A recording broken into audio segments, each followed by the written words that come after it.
Hola gente, ¿cómo están? Mi nombre es Mauro, administro la cuenta Latinoamérica Analógica y como les prometí la semana pasada les voy a hablar un poco sobre este clásico de la fotografía analógica, la gran Pentax Camil.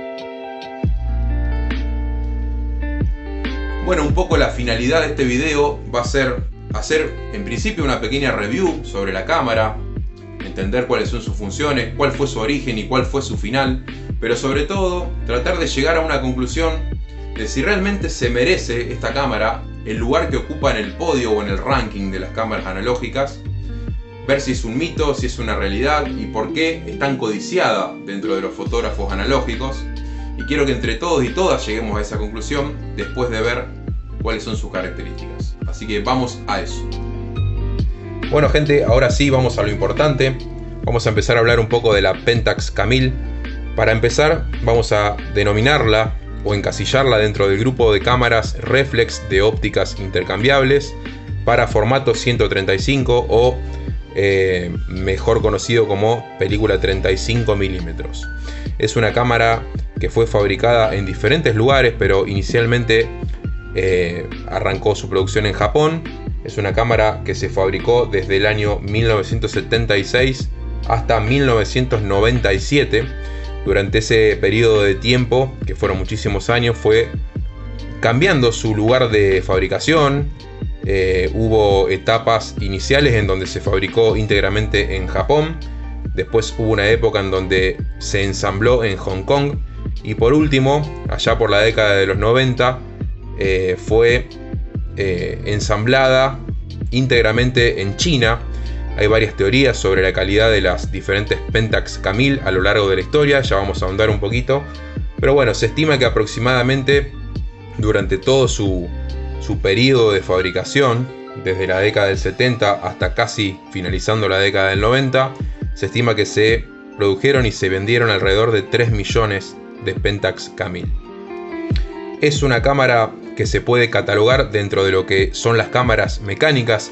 La Pentax Camil es una cámara 100% mecánica. Eso significa que no necesita pilas para poder funcionar o accionar su mecanismo de obturación. En realidad la única alimentación que tiene es una pila que solamente alimenta el fotómetro. Es una pila de 1.5 volt.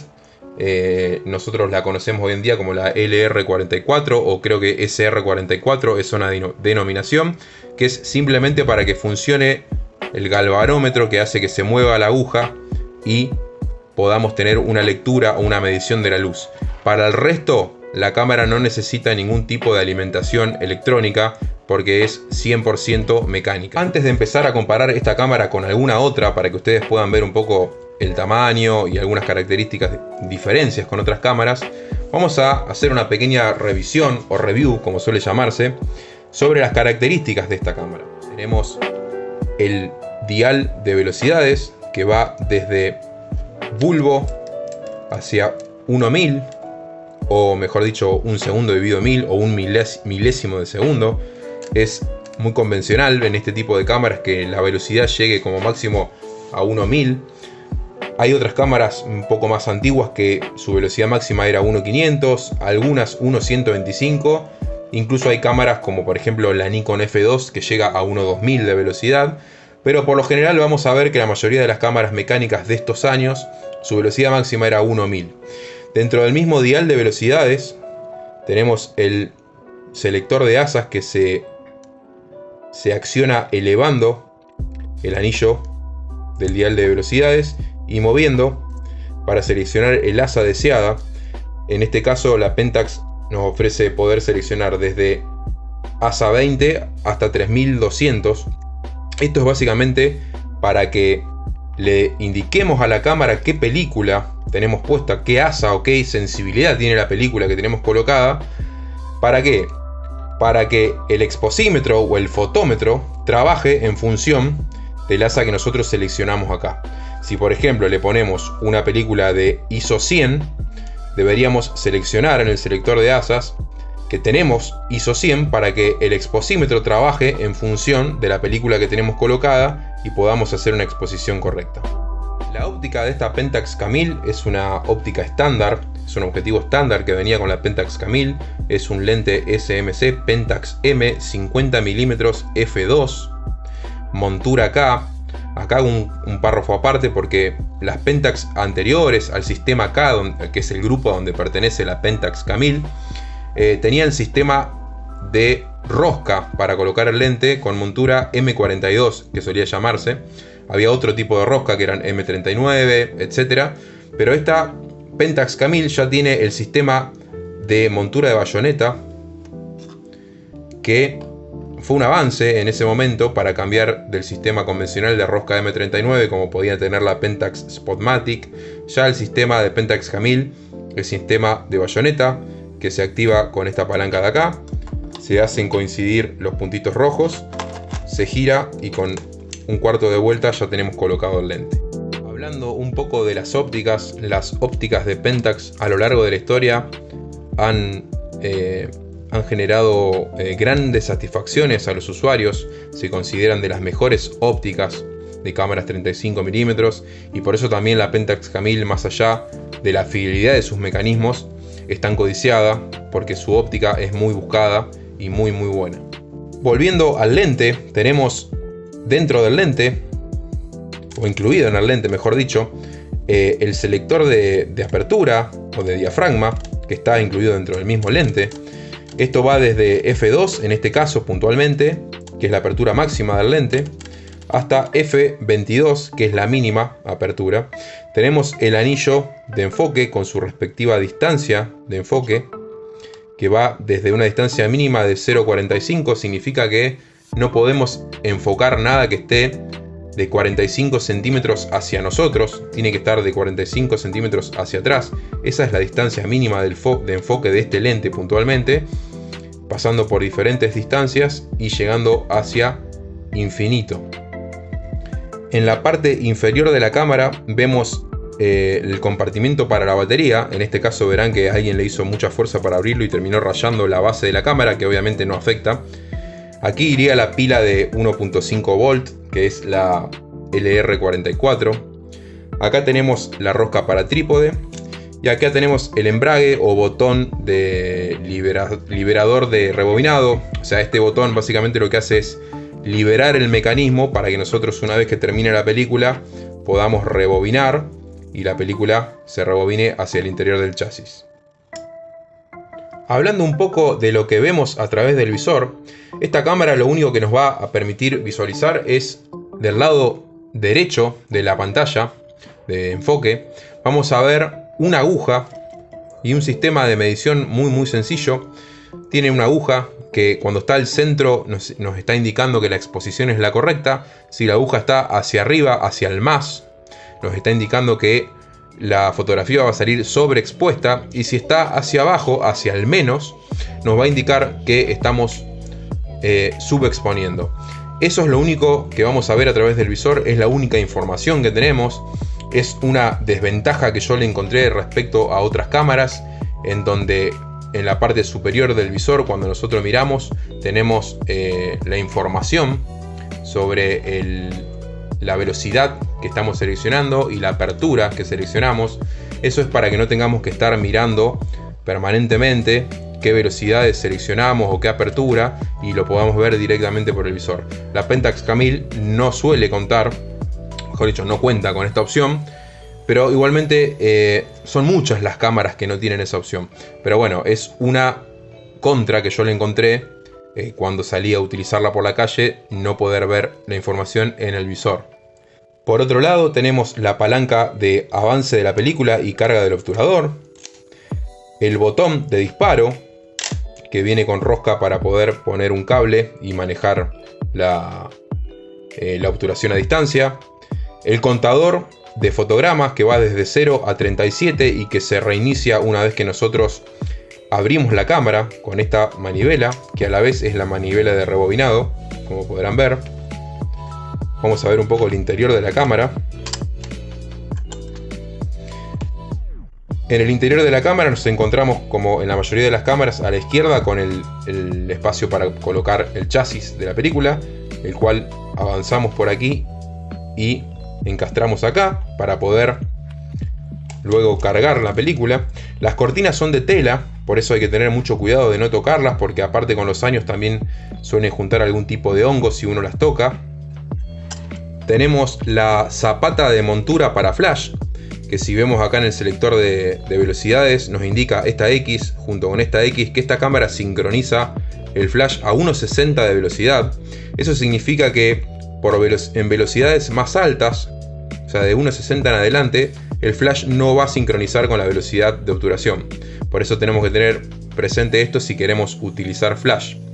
El visor es súper luminoso, después voy a ver si les puedo mostrar un poco cómo se ve. Las Pentax solían tener un problema, por lo que estuve leyendo. Los usuarios de Pentax me dirán si a todos les pasa, pero había una especie de goma espuma interior, de amortiguador o de material que solían tener para algo adentro, que solía con los años ir echándose a perder y se empezaba como a desgranar, y eso termina afectando en el visor, y cuando uno mete el ojo ve pequeñas partículas negras. Bueno, eso tiene que ver con que la goma espuma con los años se empieza a desprender y se empieza a pegar en el sector del pentaprisma donde uno mete el ojo para poder ver. Eso es algo muy típico de las Pentax a lo largo de los años. Bueno, como verán, si yo quiero indagar un poco más en las características técnicas de esta cámara y en sus funciones y en sus opciones, van a ver que no tengo mucho más para decirle porque no tiene nada más. O sea, es una cámara súper sencilla que tiene lo básico que se necesita para hacer fotografía: velocidad, selector de ASA, diafragma y nada más. No tenemos, por ejemplo, lo que solemos tener en otras cámaras, como por ejemplo yo acá tengo, para que las vean y las comparen, una Olympus OM1, que pueden ver la diferencia incluso de tamaño. La Pentax Camille es mucho más grande. Pero ya si ven la Olympus OM1, tiene otras opciones que están a simple vista. Por ejemplo, tiene autodisparador o self-timer, que la Pentax Camille no lo tiene, y la mayoría de las cámaras mecánicas de estos años sí lo tiene. Tiene un sistema de bloqueo de espejo, que es este que está acá, que es para levantar y mantener el espejo arriba para hacer exposiciones largas y evitar la trepidación que genera el espejo. Esta no lo tiene, la Pentax no lo tiene, la Olympus sí. Para comparar con una cámara, ¿no? Podría compararla, por ejemplo, con la Canon AE1, que también, para que ustedes vean la diferencia, son muy similares en tamaño. La Pentax sigue siendo un poco más grande quizás. Por ejemplo, estoy viendo otra cosa a simple vista: el botón de previsualización de profundidad de campo, que suelen tener la mayoría de las cámaras. La Olympus también lo tiene, aquí abajo. La Pentax no lo tiene. La Pentax no tiene un on-off para encender o apagar el fotómetro o el sistema electrónico. La Pentax no lo tiene. Si nosotros queremos evitar que el fotómetro trabaje, no nos queda otra que colocarle la tapa para que no siga leyendo innecesariamente. ¿Qué quiero decir con esto? Básicamente que la Pentax Camille es una de las cámaras más sencillas y rudimentarias que yo he visto en cuanto a sus funciones secundarias o alternativas. Cuando me refiero a funciones secundarias o funciones alternativas, me refiero justamente a todas aquellas funciones que poseen otras cámaras que no hacen a la finalidad de la cámara. La finalidad de una cámara todos sabemos que es hacer fotos. Para eso no se necesita más que la cámara en sí, que es una caja negra, un material fotosensible, que sería la película que le ponemos adentro, y un lente. Luego, seleccionando diafragmas y velocidades, ya podemos hacer fotografía.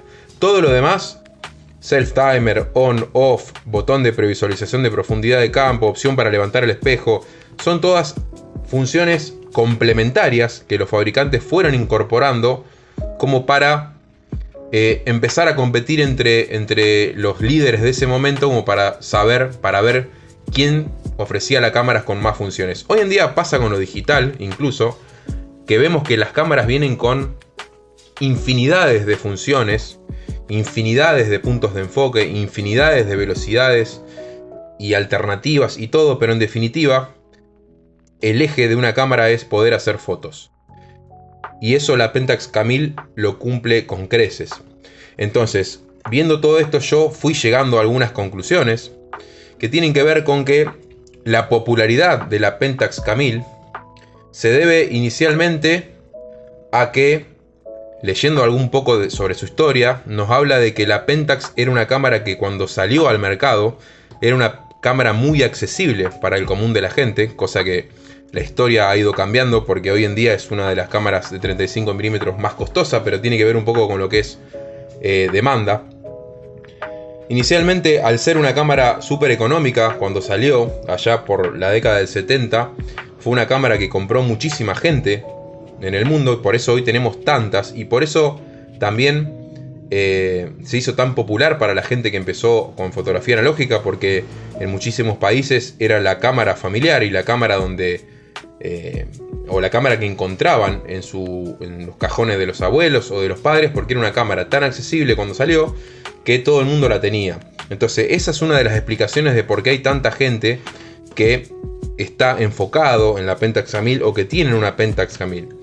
Por otro lado, yo creo que la sencillez de esta cámara, que podría tomarse como una desventaja respecto a otras cámaras, termina siendo una ventaja.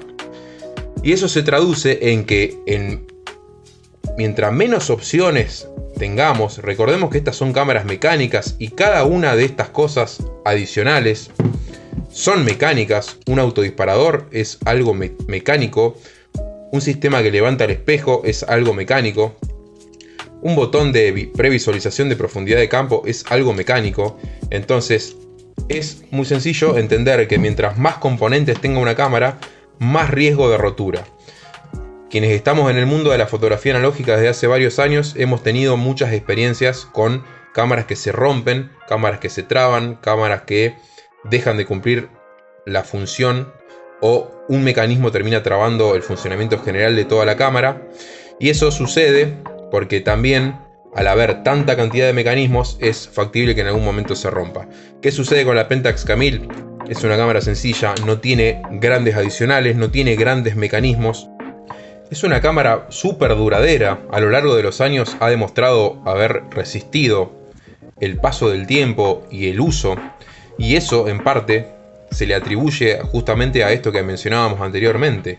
Al haberla despojado de todas esas funciones secundarias, tiene un sistema mucho más sencillo, más allá de que es un sistema súper sólido, y quienes conocen un poco del tema hablan maravillas del mecanismo de la Pentax A1000. Hay diferentes teorías sobre las calidades de las Pentax A1000 a lo largo de la historia. Como les decía inicialmente, la Pentax A1000 fue una cámara que se fabricó inicialmente en Japón. Luego tuvo un periodo en donde se fabricó en Hong Kong, allá por la década de los 80. En realidad no es que se fabricó en Hong Kong, sino que se enviaban las piezas desde Japón y se ensamblaba en Hong Kong. Y por último, una tercera y última etapa de las Pentax A1000, que fue directamente el 100% de la producción fue en China, en donde se fabricaban y se ensamblaban, obviamente bajo supervisión de técnicos japoneses. Pero bueno, yo leyendo un poco sobre la historia y sobre las diferencias, me entero y llego a la conclusión de que la Pentax A1000 que tengo yo, que es esta que ven en el video, tiene un origen diferente al que yo pensaba. Yo creía que era una cámara japonesa y en realidad es una cámara que pertenece a la segunda etapa de Pentax A1000, que fue la de Hong Kong. O sea, esta es una cámara que fue ensamblada íntegramente en Hong Kong, no en Japón. ¿Y cómo llegué a esa conclusión? Por la zona en donde está grabado el número de serie. En este caso está grabado en la parte de abajo de la cámara. Ese es un indicio de que la cámara fue ensamblada en Hong Kong. Si hubiese sido fabricada o armada en Japón, el número de serie lo tendría acá arriba, junto a la manivela de rebobinado. Y si fue fabricada en China en los años 90, nos daríamos cuenta porque automáticamente se elimina la palabra Asahi, porque ya Asahi deja de pertenecer o deja de fabricar Pentax básicamente, y tampoco tiene el característico logo de Asahi. O sea, las Pentax de los años 90, las Pentax A1000, ya directamente dice solamente Pentax, y además el material de construcción es totalmente diferente. Hay quienes dicen que eran cámaras muy malas de plástico. Yo lo que estuve leyendo es que no era plástico, era un material mucho más liviano, obviamente. De hecho, leía que era un material, una aleación que es con la que hoy en día se fabrican las mejores cámaras digitales. O sea que fíjense cómo también podemos criticar algo en una época y glorificarlo en otra. Y a la vez, también leyendo un poco la historia de Pentax, llegamos a la conclusión de que no importa en qué año se fabricó, lo que importa es que los materiales internos de los mecanismos siempre fueron los mismos y siempre fueron excelentes materiales. De hecho, en los años 90, en las últimas Pentax que son tan criticadas, el sistema de lectura del exposímetro dicen que es el mejor de toda la camada de Pentax. Lo mismo con las de Hong Kong en relación a las de Japón. Conclusión: no importa qué Pentax tengan, qué Pentax Camille, ninguna va a ser una mala cámara. Puede que ante una eventual caída, una cámara fabricada en Hong Kong o en Japón resista más un golpe que una fabricada en China por una cuestión de resistencia de los materiales externos, pero no vamos a tener ningún problema con la fidelidad de los mecanismos. De hecho, las Pentax Camille terminan su historia allá a finales de la década del 90, casi arañando los años 2000. Y una de las teorías dice que dejaron de fabricar la Pentax Camille porque ya los costos eran imposibles de afrontar. Entonces prefirieron dejar de fabricarla y no bajar la calidad de sus componentes, que es lo que suelen hacer muchas otras marcas, que para mantener un producto en línea bajan la calidad de los componentes. Pentax se retiró con la Camille victorioso y por eso hoy en día la Pentax Camille sigue siendo una leyenda a pesar de haber pasado muchísimos años desde su origen. Quiero hacer hincapié en una de las cosas que más me llamó la atención a mí en mi experiencia de utilizar la Pentax Camille, que tiene que ver con la solidez con la que la cámara obtura. Algún usuario por ahí en un comentario en Instagram me dijo que el sonido de la Pentax Camille te invita a hacer fotos, y comparto 100%, les voy a mostrar. Obviamente que no es lo mismo un video que tener la experiencia de gatillar una Pentax Camille, pero para que ustedes tengan una referencia, la solidez de obturación de la Pentax me cuesta compararla con otras cámaras. Yo tengo muchas cámaras 35 milímetros y la sensación que me dio obturar con la Pentax Camille, muy pocas cámaras me lo dieron. Quizás el hecho de que la gente se cautive con la Pentax tiene que ver en parte también con esto. Llegando al final de este video, obviamente que todo está cargado de opinión personal. Yo si tengo que recomendar a alguien una Pentax Camille, la voy a recomendar 100%. Como cámara me parece increíble, me parece una experiencia muy linda tenerla en la mano y poder obturar con ella. Obviamente que va a depender de qué esté buscando el usuario. Si el usuario está buscando una cámara más completa, con más opciones, por igual monto de dinero o menor, no va a ser la Pentax Camille la cámara que le voy a recomendar. Ahora, si la persona se está iniciando en la fotografía y necesita una cámara súper sólida, súper fiel y súper sencilla de manejar, sin grandes inconvenientes, la Pentax Camille es una de las cámaras que yo más voy a recomendar. Obviamente eso va a depender mucho del usuario, va a depender de cuánto quiera gastar el usuario y va a depender también del gusto personal. Yo hay algo que siempre recomiendo cuando me preguntan qué cámara comprar para iniciar. Más allá de que yo no recomiendo cámaras mecánicas, recomiendo cámaras electrónicas, analógicas inicialmente. Pero en el caso de querer ir por una cámara mecánica, más allá del precio y de las funciones, recomiendo que sea una cámara que nos guste estéticamente, porque también el amor por la fotografía o esto de engancharse con la fotografía analógica tiene que ver mucho, por lo menos en lo personal lo viví así, con lo bien que uno se sienta al momento de tener una cámara en la mano. Y si la cámara no nos gusta estéticamente o no nos gusta funcionalmente o nos parece fea, va a ser muy difícil que nos podamos amigar con esa cámara. Entonces hay mucha gente que la Pentax Camille le entra por los ojos y está perfecto. Si la pueden pagar y les gusta la cámara, vayan por la Pentax Camille. Si no tienen el dinero para llegar a una Pentax Camille, pueden ir por otra cámara de menor valor, incluso con más opciones. Pero eso es muy relativo y depende mucho del usuario. Entonces mi consejo, si me preguntan, ¿recomendás la Pentax Camille? La recomiendo 100%. Pero si la pregunta es, ¿La recomendás por sobre, por ejemplo, la Olympus OM1, que es una de mis cámaras favoritas? Yo creo que me sigo quedando con la Olympus OM1 por un montón de cuestiones. Pero voy a lo mismo, voy a que no tiene que ver con si una cámara es mejor o una cámara es peor. Por ejemplo, entre estas dos cámaras yo creo que ninguna es mejor que la otra. Creo que las dos son unas leyendas de la fotografía analógica. Y creo que el usuario la debe de elegir no tanto por sus prestaciones o por su precio, sino por su afinidad. Quizás si yo no soy una persona que use self-timer o no me interese que tenga opción para levantar el espejo, puedo ir tranquilamente por una Pentax Camille, porque ¿para qué voy a pagar opciones que no voy a utilizar? Entonces, conclusión, es muy relativo. Tienen que dejarse llevar un poco por lo que a ustedes les parece, y la opinión del resto tomarla simplemente como lo que es, como mi opinión, que es simplemente mi opinión, y hacer su propia experiencia. Si es necesario, traten de conseguir usuarios de las diferentes cámaras, pruébenla, miren por el visor, fíjense si se sienten cómodos y cómodas, y utilicen cámaras que les resulten amigables. No cámaras que están de moda, no cámaras que alguien les recomendó por tal o por cual cosa, porque todos somos diferentes y necesitamos experimentar. Entonces, conclusión, la Pentax Camille es una excelente cámara. ¿La recomiendo? Sí, la recomiendo, pero también recomiendo cualquier otro tipo de cámara con la que ustedes se sientan cómodos. Bueno, finalizando este video, me gustaría que me dejen sus comentarios para ver qué opinión tienen sobre la cámara, si ya tenían una opinión formada, si les cambió la opinión este video, si seguirían eligiendo la Pentax o preferirían ir por otra opción. Cualquier comentario, cualquier consulta, mientras podamos responder, ningún problema acá abajo, y nos vemos la próxima. Saludos.